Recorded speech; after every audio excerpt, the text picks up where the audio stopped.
往事如風，你又走進了誰的夢？在哪裏才是你心的歸處？往事怎麼能沒有回憶？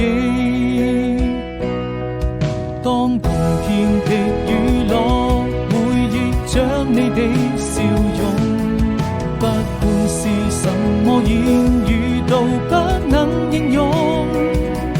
當抬頭望星空，故鄉的夜太朦朧，依然還是你眼中那片霓虹。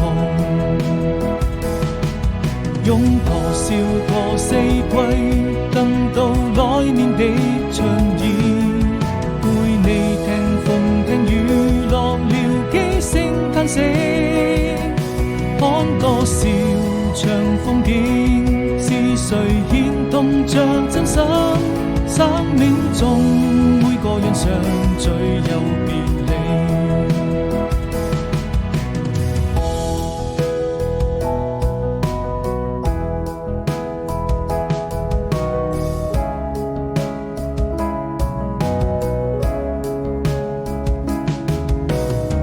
時光匆匆，往事如風，你又走進了誰的夢？在哪裏才是你心的歸處？